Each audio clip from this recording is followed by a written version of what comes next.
The healthcare plan for the 9/11 first responders was passed, if you guys can remember. Of course, Republicans didn't want to pass it. Democrats wanted to pass it, but they didn't really fight for it. In the end, finally, because of Jon Stewart shedding light on the issue, 9/11 first responders did get health coverage for the health issues that they had while they were cleaning up the debris, looking for survivors, that type of thing. Okay, pause there for a second to remember how that story went down. Because it shows you how unbelievably radical the Republicans are, what hypocrites they are. Because 9/11, 9/11. And the guys got sick cleaning up 9/11. They're like, oh yeah, screw them, we don't want to give them money. And they said, Obama, we'll give you the money if you give us tax cuts for the rich. They held the 9/11 responders hostage, and that was one of the big victories that Obama got when he traded away the tax cuts for the rich. And even that wouldn't have happened if it wasn't for Jon Stewart highlighting it. I give him the most credit. Right. Shep Smith on Fox News actually did a really great job with it. And then the third guy, and the one politician who fought the hardest for it, was Anthony Weiner. So he's no longer with us. One of the guys was on Fox News, and the third one's a comedian. Okay, otherwise this wouldn't even happen. Right. So it did pass, which is a good thing. However, now we're finding out that these 9/11 first responders will not get treated if they develop cancer.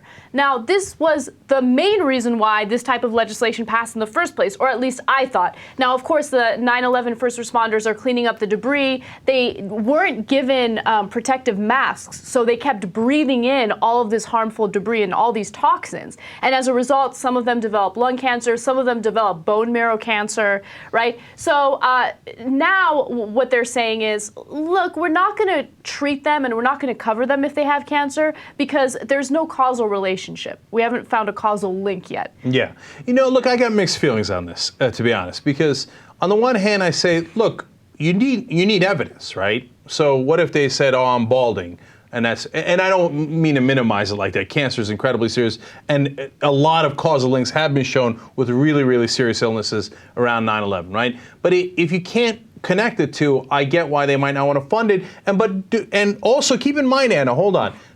Over $4 billion have already been assigned to this, $4.2 billion. So it's not like they're going to spend less money. The money's already assigned to it, right?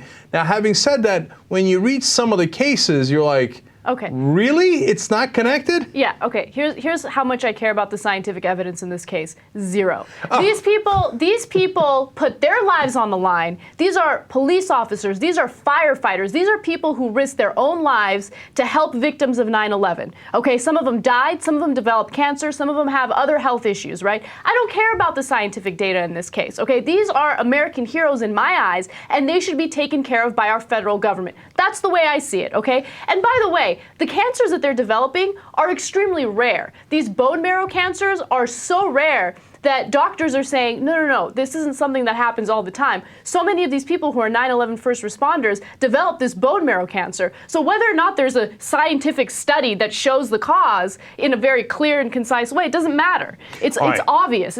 So I want to clarify a couple of things there, all right? So number one, a lot of the doctors are saying these guys getting these kind of cancer this young is very uncommon, right? So you see anecdotal evidence like that.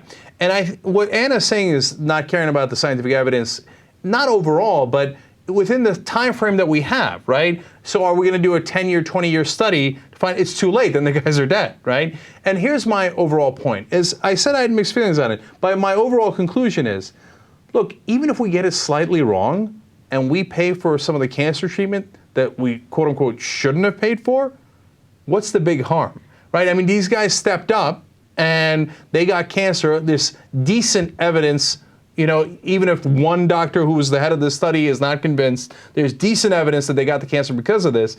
And if we screw up and we treat a couple of cancer patients by mistake, I can live with that. Do you know how much worthless crap we spend our tax dollars on a yearly basis, okay? This is the last thing that I'm concerned about. Even if there's no scientific data, even if there's evidence suggesting that, the 9/11 first responders did not get cancer from the cleanup efforts, I still wouldn't care.